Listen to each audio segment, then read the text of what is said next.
We got Scott Eggert from the POW MIA Writers Association. Oh, Hello, really? Scott. Scott, how you doing? Hello, Well, everyone. that's a good match because you're looking at a woman in Brittany there that, man, you served your country big time. She Yeah. did. That's What? well, thank you. Yeah, thanks you for everything you do. I'm so excited to be here for this segment. Well, listen, it's great to be able to be here to talk about something that's extremely important to a lot of people.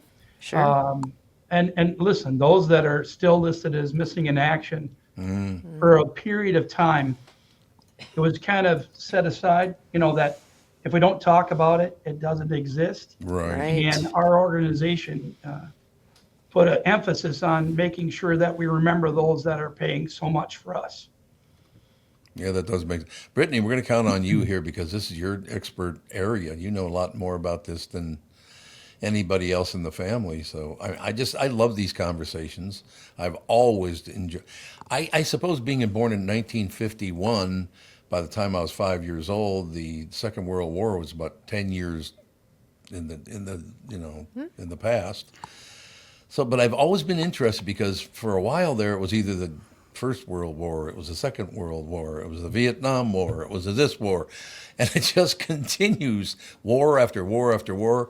And every time you turn into national news, there are always at least two countries talking about going to war with one another. I It's know. like, It's what? I know, just the right? state of humanity, I What is guess. that all about? I It's just, man. inevitable. It's a circle. It's It going to Yeah. come is. around.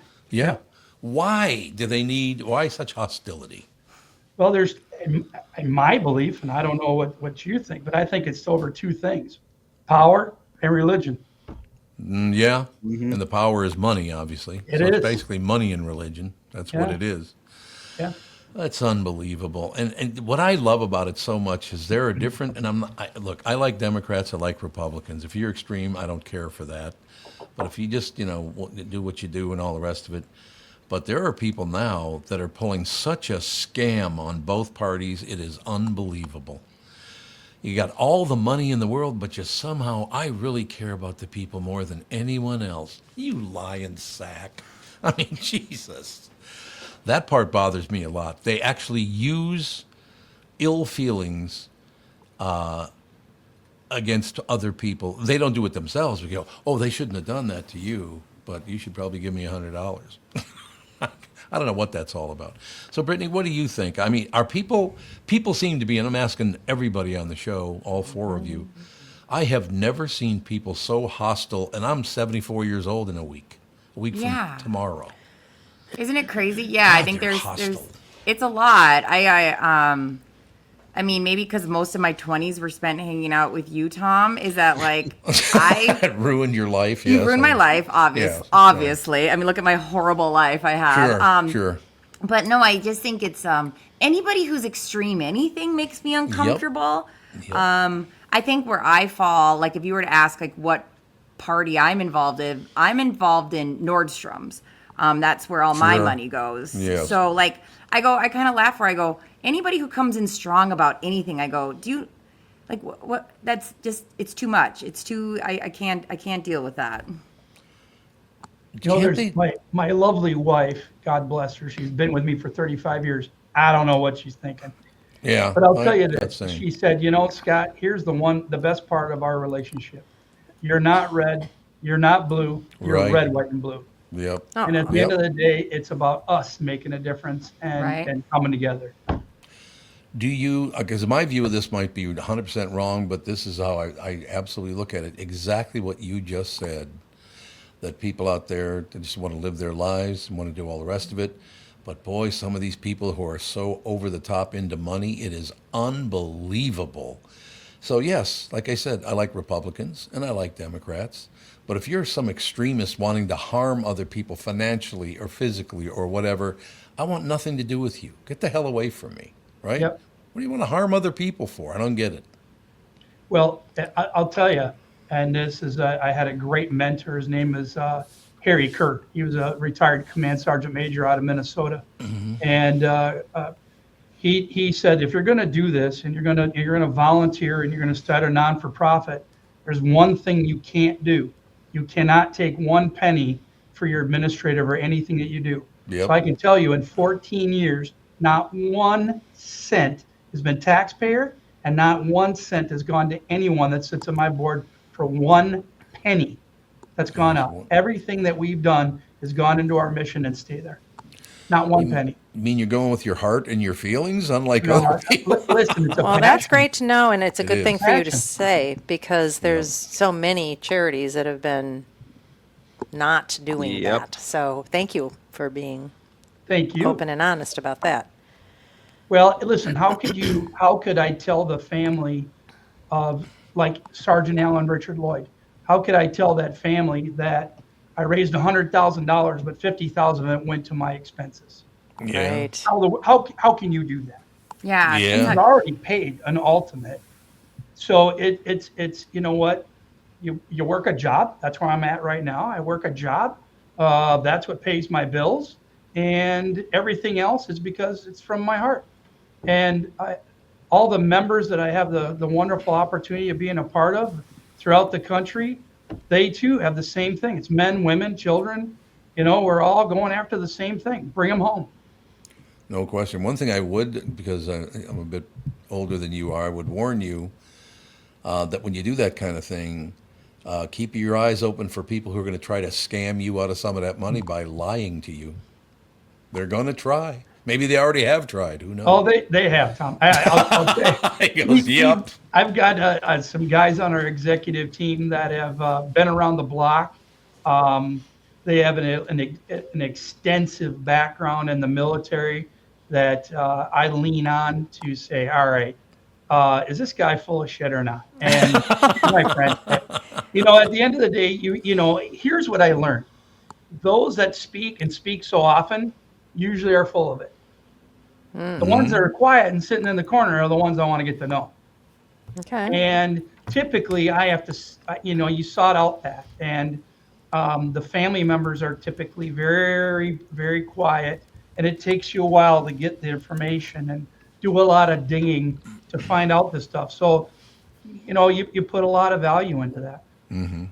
No question.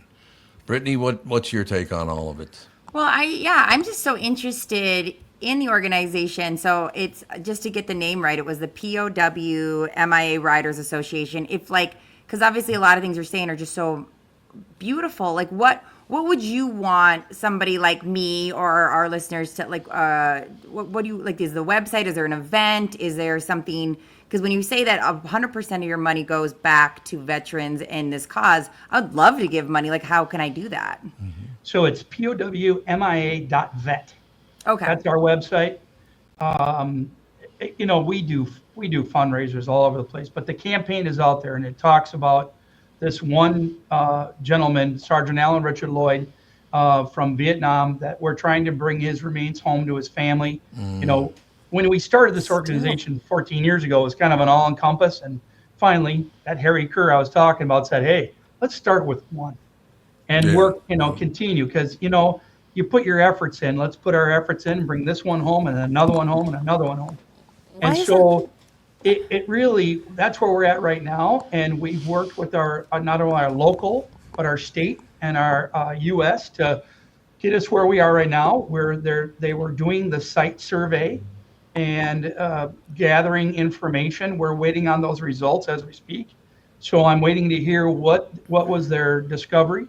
And what do we do from here? What's the next steps that we can to bring that man's remains home to his family? Why do you have to do it? Well, that's a great question. You know, Yeah, right? Yeah, why? Like- This doesn't sound like something I- that it shouldn't be Yeah, anybody's Catherine- responsibility but Catherine, the thank you. Because I keep thinking, I'm like, government. so if I would have died overseas, would my family not have my remains? Like exactly. That blows This is my nuts to mind. me. Yeah. boy, you guys, I'm telling you what, I wish I had you right here all the time.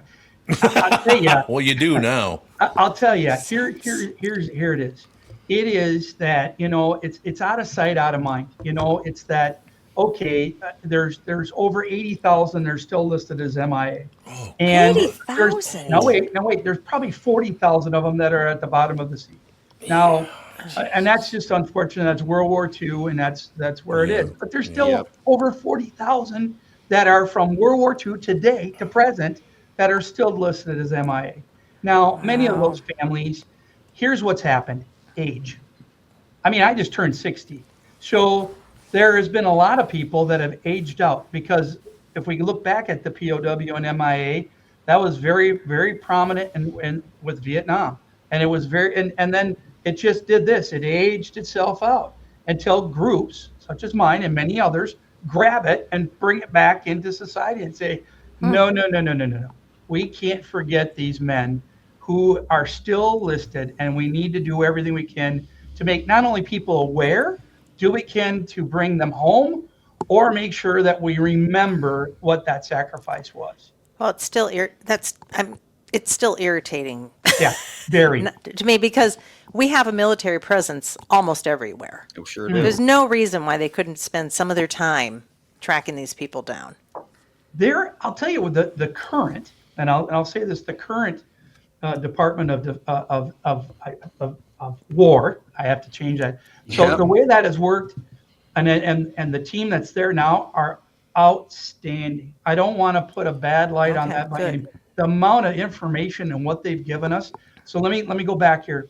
So when we started, there was over about 84,000 that were listed MIA. We're about a little over 80,000 still. So when you think of that, in about a decade, 4,000 members came home to their families. And that's because of the hard work and the dedication that those men and women did. And I'll tell you, it takes all walks of life to make that work. Now, some of it is World War II, some of it's Vietnam, some of it's Korea, but it's been an outstanding contribution by many organizations around the country and the world to make this happen. So I don't want to paint a bad light on what's currently happening because they're doing a great job. It took an administration and that back 10 years ago to get a person with a motivation. You know, some of our leaders, as you know, you get a guy that walks in a room and they're not motivated, you're not going to follow him. You get a man or a woman that walks in, they got some oomph and they get in there. By God, you're going to follow them. You're going to get done. That's where they're at today. Well, I'm glad to hear that. It still irritates me though. Yeah. What's the longest time that you have, like, how long ago that they went MIA to the time that you found the remains? Like, what's the longest distance between that? That's a big one. Because I'm boy. assuming after a certain point, Oh. it just basically becomes impossible. That's such a good Well, question, so we call it Yeah. unrecoverable. Oh, So Right. if it is a circumstance that we have exhausted every source that we have, we call it unrecoverable. And then we had a gentleman serves back where we did everything we could, and to the family, we presented them with a plaque saying, "We have done all that we know humanly that we can, besides calling God and saying, 'Hey, what do you got you can give us to do what we can?'" And I think the family at that point said, "You know, we're good with all the work that went into it." So well, even well, that we know gives, that's gonna happen. We don't want it to, and that's not Yeah. something that we look forward to, but it does happen. Yeah, but that gives them some closure at least. Yeah, that's what I was Yeah. thinking, Catherine. Like, at least there's somebody. Man, how powerful it is to just even have somebody in the room that cares, you know, or that will talk about it or look tried. into it. Yeah, that try, Yeah, and like right. it kind of brings those memories back of how important that person is, and maybe that's a healing aspect in itself. Well, Margaret in the chat says that there's people from Korea that are still being located.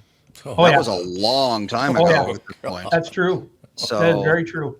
Yeah. So, Well, yeah, there's- when a government closes down an area, you know, Yep. and doesn't let anybody in to look, then Yep. what do you do? So well, first of all, there's many organizations that are out there, not just mine, that may put an emphasis on an individual. So, and it can be from all conflicts, wars. I mean, so I mean, right now I'm focused on one from Vietnam, but she's absolutely right. There's Korea, there's World War II, there's all sorts of things that are currently under the discovery piece that they're doing. So yeah, there's POW hunters all over, doing a great job. I know in the World Wars, especially, I think World War II especially, there's a lot of people out there, remains out in like the Balkan states, that area that you just cannot get to because there's so many landmines still in there. Oh, Correct. jeez. And I've heard stories about people from that area. They're like, "Oh yeah, I live in a town and there's this bridge and you don't cross the bridge, because every year or two, a tourist comes to our town and they cross the bridge and they step on a 100-year-old landmine and they die. Oh, God. And this whole area, Oh. we just don't go in because it's literally just nothing but landmines. I thought So they could if anyone's sweep remains that are and- out there, they can, but it's expensive and it takes a long, long time. Like, I don't remember how many landmines were placed in World War II, but it's some like astronomical number. Let's see. Well, I know like what they're doing now is they're using the infrared, and they're doing Yeah. some other things that with technology that's amazing to locate those things and try it. But you're absolutely right. Age is one, because you don't know, all right, how vulnerable are these things, and how much are we going to put into trying to recover something that's so heavily populated by landmines and so on. Yeah, So dangerous. there is some safety concerns that do fall into those categories as well. Just in the UK, there were once 2,000 minefields containing about 350,000 landmines. Whoa. That's Oh, just the what? UK. So I mean, imagine trying to demine that 2,000 minefields, and you got one very small country down. You got another 20 to go. Yeah. So that's these landmines, they're nuts. just there basically forever. And if we learned anything from Scott is like, who's paying for that? Like, Right. who's paying? You know Exactly. what I mean? Yeah. Right. We should probably take a break here. Be right back. You both can stay with us, I'm assuming. Oh, yeah. I'm going to get treats for this dog because I will show Catherine Okay, this okay. cute Well, dog. then- I okay, want we to gotta- see this dog. Yeah, everybody wants to see the dog. We'll be right back right after this. I'm talking with my friends Michael Bilski and Brad Huckle of North American Banking Company. Guys, business owners have had to deal with a lot over the last few years, haven't they? They sure have, Tommy. We pride ourselves on being able to help our customers with the challenges they face. Our business bankers are experts and are always ready to help our customers capitalize on opportunities and solve problems. Loan decisions come quickly because they're made here in the Twin Cities and not shipped out of state like at some of the national banks in town. This allows our customers to expand their businesses with confidence, knowing that they have our team of experts in their corner. Okay, so now you give me this big thing at the end. Way to go. Well, you are the professional. Oh, I forgot. Look, I know Brad and Mike, and I trust them with my banking. They've personally delivered on everything they've just said, so why not bank with my banker? North American Banking Company, a better banking experience, member FDIC, equal housing lender. Ladies and gentlemen, you're listening to us. Your customers are listening to us, and they'll hear me promote your business. The Tom Bernard Podcast attracts thousands of listeners who are loyal, engaged, and ready to support businesses they trust. Our podcast has helped numerous businesses increase traffic, sales, and brand recognition. We're not just about ads, we're about results. Whether you're a local business or a national brand, we offer custom advertising packages designed to fit your unique needs and goals. Our audience spans multiple demographics, allowing you to target your ideal customers with precision, from millennials to baby boomers and everyone in between. With the broad reach of the show and passionate following, your business will see increased visibility and awareness, translating into more customers and sales.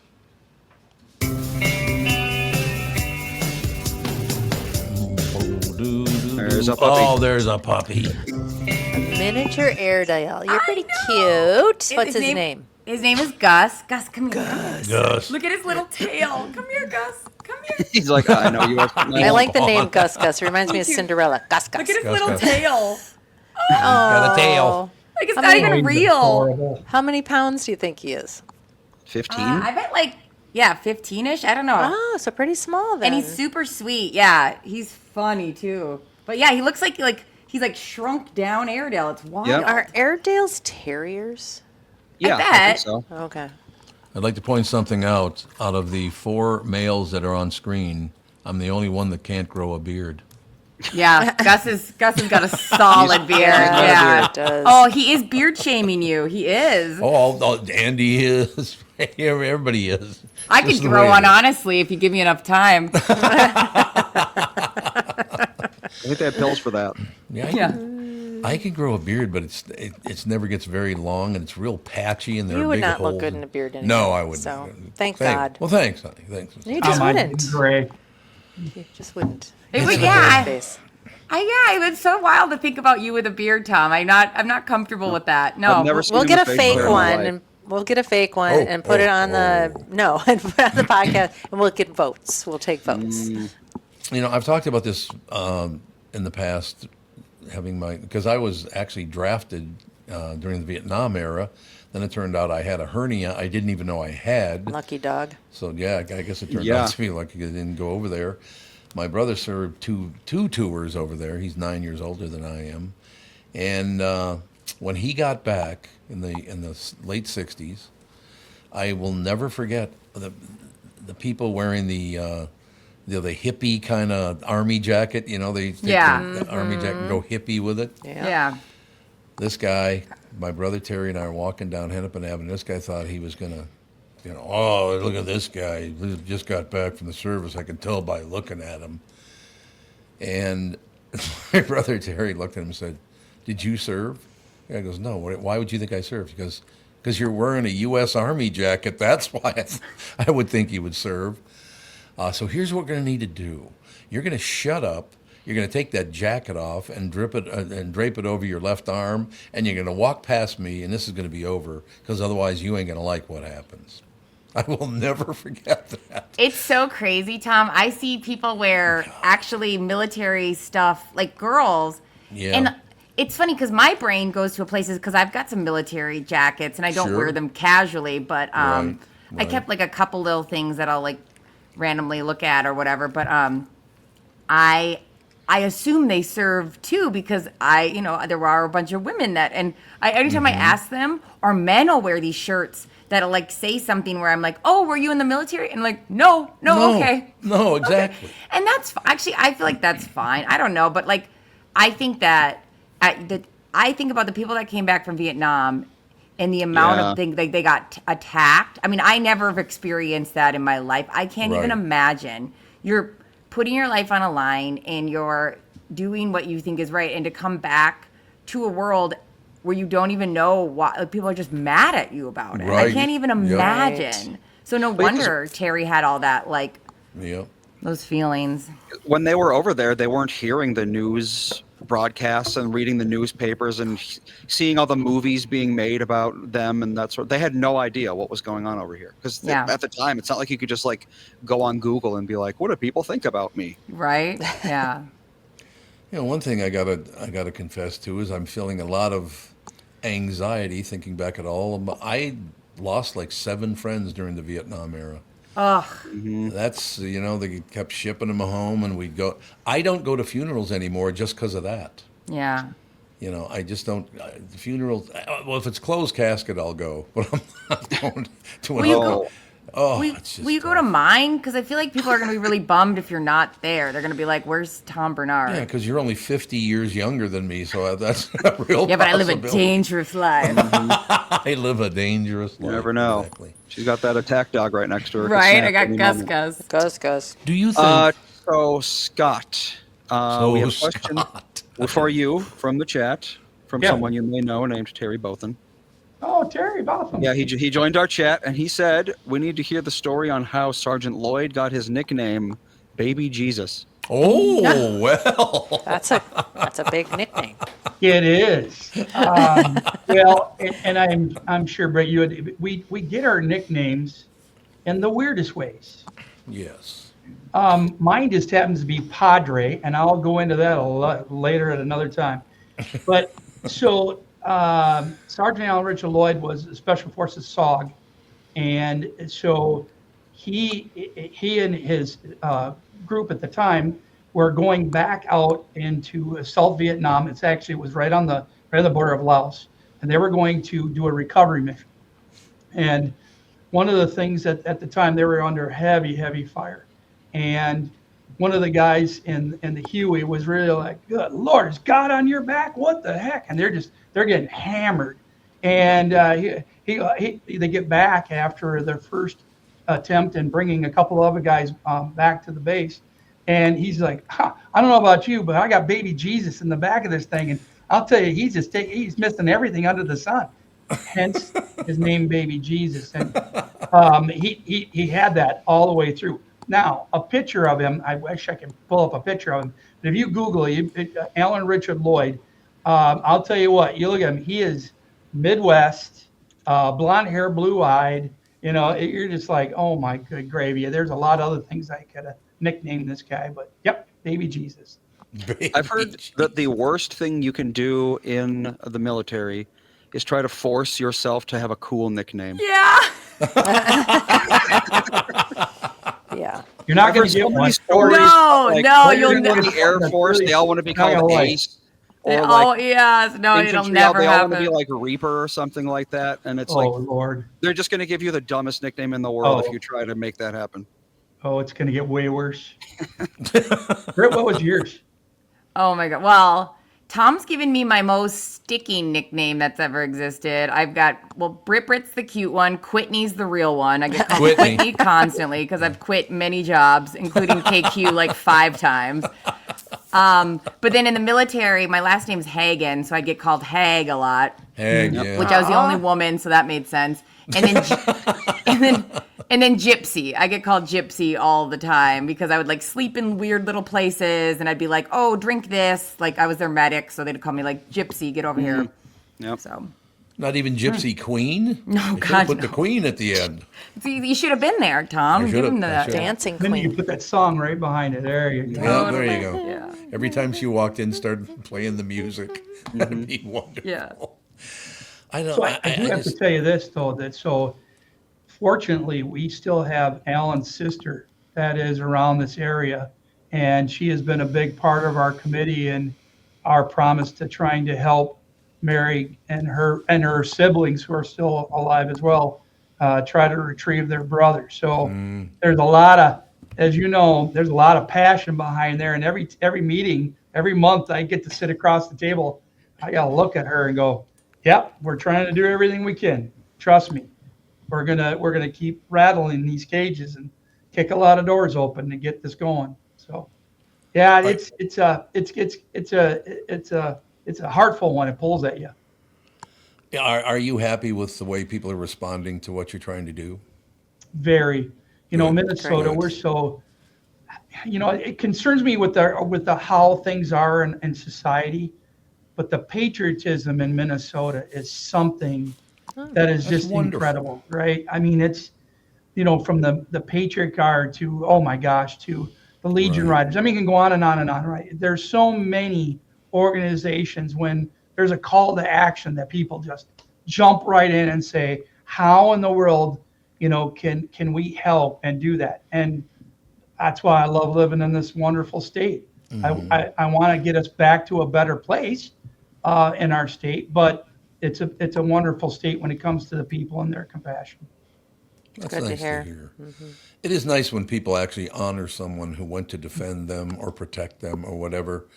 That kind of went away for a while in the late 60s, I know, in the early 70s, and thank God it came back. But it just, that, I'm telling you, the group I grew up with, that era was just hideous. It was, you couldn't believe all that stuff was going on. I suppose World War II, though, before that, back in the 40s, the same situation. But just to hear all these people dying and this and that, it's just, boy, that's tough.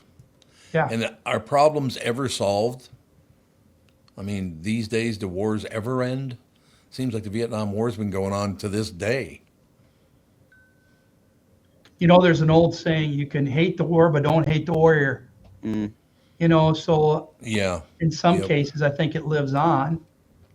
I wanted to go back to something that you said before, Tom, and I when it comes to those that we consider unrecoverable, the one thing I wanted to make sure that we let the families know that from a not only a passion standpoint, but from a care factor, that we always say, listen, God gave his only son for our sins. You gave your loved one for our freedom. And for that, we'll never forget. So we make sure we put a heavy emphasis on remembering that sacrifice and the love that we have for that. That's wonderful. And again, I'm talking about the era I grew up in, watching some of those people, whether it's brothers, cousins, friends, whatever, come home. It did change every one of them, and I'm not saying in a bad way, but they came back and they had changed quite a bit. I suppose going How can you through- not? Exactly. Yeah. How can you not change, seeing that stuff actually does go on in the world? I don't like right now, I got to be honest with everybody listening, I don't like the way a lot of media now is using hatred to make money. I do not like that at all. And some of the podcasts out there are doing it. They're just nothing but hatred. Yep. Who needs it? I don't want to talk about hatred on this show. I want to try to make it a better world if we possibly can. Not that I have the power to do that, but at least be a positive vote. I mean, that's a major problem. And I suppose maybe growing up as a teenager and a little boy in the Vietnam era and all that stuff, that stuck with me. That it's only going to get worse if you don't calm down. It's going to get worse. It's going to have to be a movement to not engage with the hate slingers. That's the It's problem. going to have to stop liking and interacting with the hate slingers because they get huge engagement. We all know that the more negative they are, the more engagement that they get. Yep. I mean, it's just Yeah. unbelievable. Instagram's not quite so bad, but the rest of them are all terrible.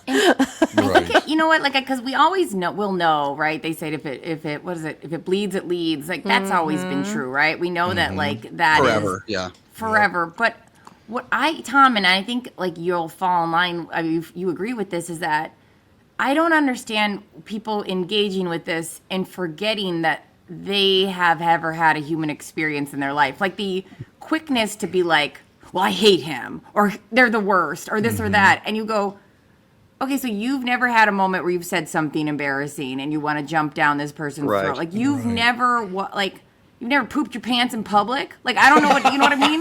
Like, it's like they I'm almost, not gonna admit it. totally, you know what I mean? That's Like a Britney comment.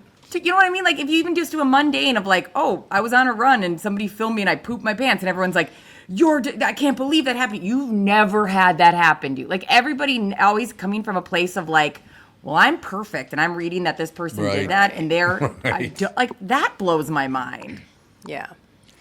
It is But pretty you know what? amazing. Isn't it where we have an opportunity to sit down, have an intelligent conversation? You might disagree with one thing, but yet you agree with 99 other? Yeah. Yeah. Have some common sense. Well, or just knowing that almost everything online is, little snippets of what somebody said, and it sounds terrible. Oh Yeah. my God, that person is horrible. But if you listen to the whole thing, that's not what they said at all. Yeah. But they just grab those attention-seeking things to humiliate somebody, or, I mean, it's just, like I said, I don't know how you start a movement. Just stop engaging with this stuff, and those people will go away because they're making lots of money off of it. Totally. And I Yeah. also think, like, Tom, I mean, you've been in this industry for a while. Like, it's almost embarrassing if you don't grow. So, like, things I've said 10, 15 years ago, if you don't have a moment of, like, oh, I don't think Yeah. that way anymore because I've grown and learned. So I don't Yep. understand where it's like people are throwing things in people's faces from 20, 30 years ago. And you're Right. like, Oh, yeah. yeah, I learned, I do better. Now it's like, I don't get that like gotcha mentality from like grabbing people's Twitters from when they're 12 and you're like, Yeah. yeah, they learned and they do better now. Like there's things that we all know, like our grandparents will say, and we're like, well, okay, well, like we don't really say that anymore, but like, it's just like, you should be embarrassed about some things that you've said 10, 20 years ago because you should keep growing. I'm embarrassed about almost everything I said 20 years ago. I had a quick correction from the audience. Okay. I said the worst thing you can do in the military is try to force a cool nickname. Actually, the worst thing you can do is let the other submariners know what pisses you off. Yeah, that's true. That's very good. I think that applies in radio too. Don't ever let them know that bugs you. Yeah. The minute like Tom or Last Vid would find out something irked me, I'm like, oh no. Uh-huh. Oh, Oh, no, no. that's gonna be a callback. Yeah. Another person wanted to know if we like Red Robin. To go back to our Yum. Oh, Red you know what? Robin? I don't think I've discussion? ever even I've seen never one. I eaten- don't know I've where they never are. have. Where are Nope. they? Oh, they're so good. I worked at one in Egan, and I got to be the bird once a week. Oh, there you really? go. I can see it. I can see You're it. Red Robin. There's one on 55 and 494. They're good. Their burgers are so there? good. Mm-hmm. And they have bottomless fries. Like they'll keep bringing out fries if you eat your fries. Wow. So they kill you? Great place to bring teens who can't eat enough fries. Yeah. Can you Right. imagine if I was 16 years old Oh. and I had bottomless fries? They'd be like, I'm sorry, you actually have reached the bottom of the fries. Yep. Oh, I'm bottomless, Can't. but You're for cut legal off. purposes, we can no longer serve you. This has a bottom. So. Yeah. All right, any closing words as we come to the final break? Thank you so much for this opportunity to just chat with you about those that are still listed as missing in action. And with all those that are listening today, remember that something is greater than ourselves. So let's go bring them home. And how do you donate or get involved? Go right to our website, powmia.vet. You can always reach out. All our information's out on there. And any questions, concerns, email us, whatever you'd like. Well, we do want you to check in once in a while.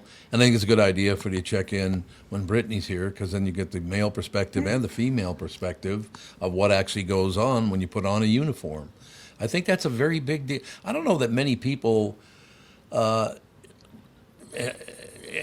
approach the fact that not a lot of women get credit for serving, serving in the military, do they? Do you get a It's lot a of pretty credit new for thing, Well, relatively. yeah, that? Yeah, maybe that's what it is. Yeah. It's funny because like I'm both proud of I'm very proud of serving. I mean, that's something that it was a whole portion of my life, but I also like, I get overwhelmed. I would never fly in uniform. I usually, because people are so amazingly sweet to me, Yeah. but not anymore because now I'm not in, but like I should have done that more. But I'll tell you what, so there's at Lifetime, there's a veteran spot, Tom, that like you could do parking for veteran. And I used to go, I can't park there because like everyone will assume I'm just abusing that. And then I was like, what? No.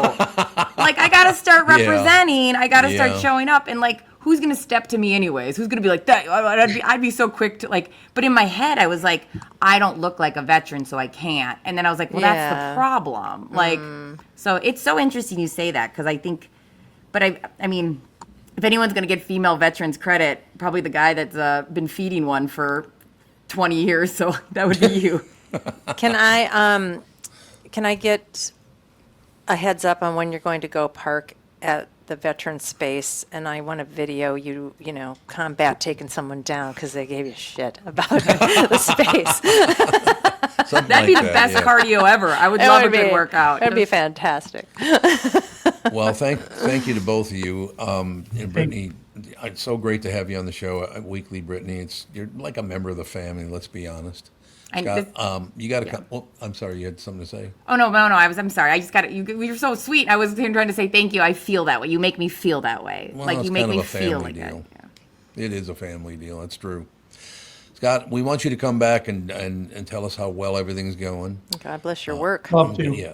Thank you. Please do. Yeah, anytime Hello. you get an update or anything, just email us. Yeah. You got the email Hello. address? Just send an email and we'll get you on. Will do. All right. Thank Look you forward to both. it. Thank you. Both of you behave, and we'll see you. Well, Brittany, we'll see you next week. Scott, we'll see you as soon as you can possibly come back. Appreciate it. Thank you so much.